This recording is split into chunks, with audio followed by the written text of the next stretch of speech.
That's a shanda for a Jew. I was thrown out of high school because I hated school, and every Monday and every Friday was a holiday for me. I refused to go. So I had a permit. I lived in Humboldt Park, and I was going to Roosevelt High School. I had to go to Thule. It was a very tough school, not that many Jews. And after about a half a year, I called the principal of Roosevelt and I begged him to take me back. He said, listen, don't jump me off.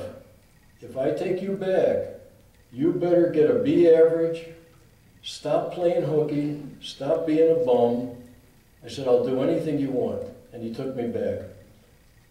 My grades were so bad, I graduated 187 out of 188. This is now a double shanda. I didn't go to summer school, so it took me 4.5 years to get my high school diploma. So now I'm thinking this Jew is heading right for the toilet. One of my buddies said to me, look, we're never going to go to college. Let's join the Army. He said, we'll be the first 2 Jewish generals.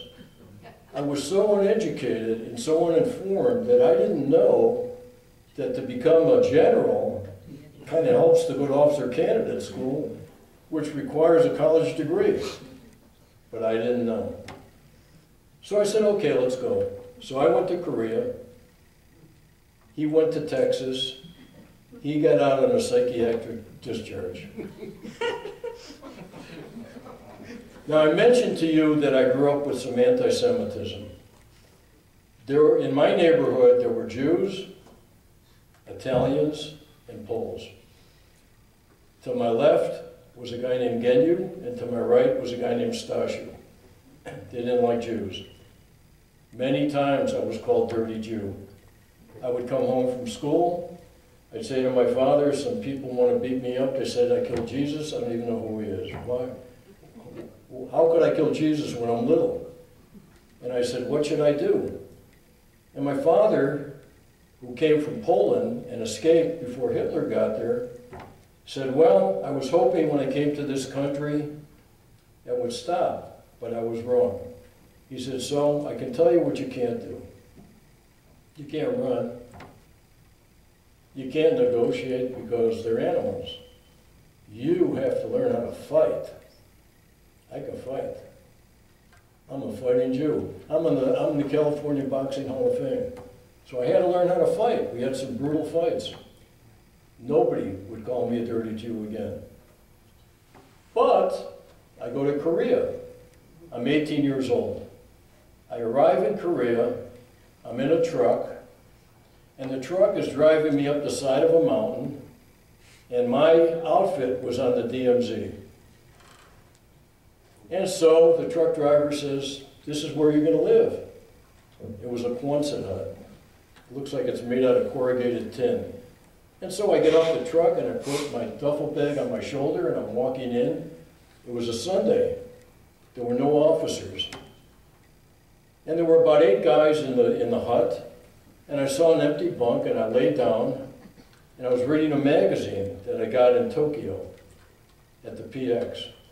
And within minutes, how many of you saw the movie Deliverance? This guy was a star, if you know what I mean. I weighed in at 150 pounds. I was a welterweight then. This guy, his neck was bigger than my thigh. And he walked up to me. He had been drinking. He was about 6'2", 230 pounds. He was a walking time bomb. And he walked up to me and he said to me, hey, you, boy, he called me boy.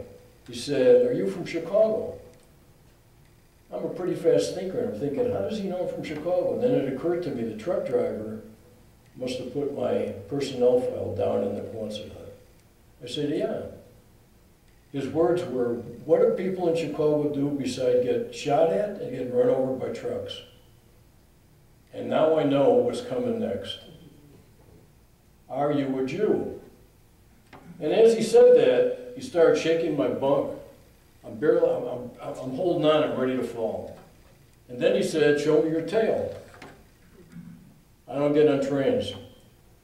So I did something on him, I did a number on him, and he went to the hospital. It's in my book. And I'll bet you money when he got out and talked to his buddies in Arkansas, he told them, don't mess with those Jews, they're nuts. He picked the wrong Jew. Anyway, so here's the story. I had gotten thrown out of high school, I was heading for nowhere. I come home from Korea, I'm 20 years old. My father spoke broken English. And he waited about a week. He came from Poland and he escaped before Hitler got there. And he waited about a week and he took me in the bedroom and he closed the door and he spoke to me in Yiddish. How many of you speak Yiddish? Good, thank God. So I've been to some venues, people don't speak Yiddish anymore. So he said, mein Sohn, was will der tun mit dein Leben? I said, Dad, I want to be what you are, a house painter. He looks at me and he says, not my son. He said, you're going to be a lawyer. I said, Dad, I got thrown out of high school. I never read a book to completion. I can't be a lawyer. He said, yeah, you could. You could be president of the United States. You're very smart. I said, no, can't do it. I said, I want to be a painter.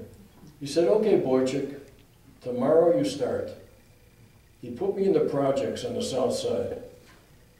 My job was to paint closets. I came home on the third day. My face was covered with paint.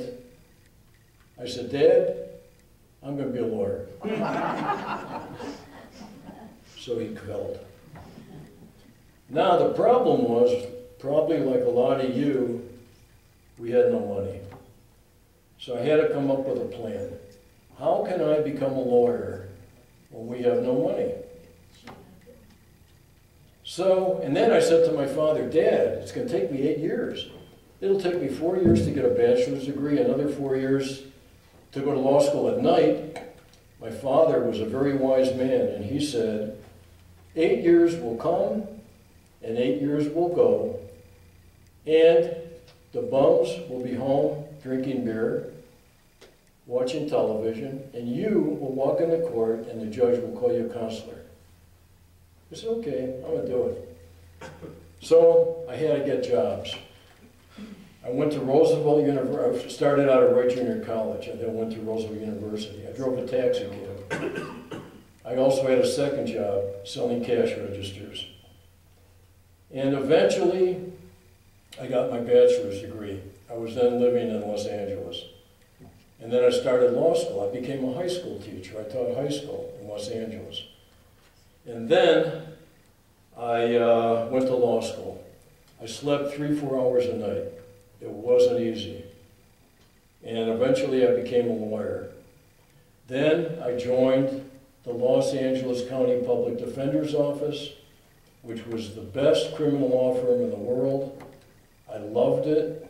I stayed for 30 years. I worked my way up to chief. I supervised 400 lawyers. I became an adjunct professor at UCLA. I got enshrined in the California Boxing Hall of Fame. I'm in Super Lawyers. For my friend who's a member of the bar, he knows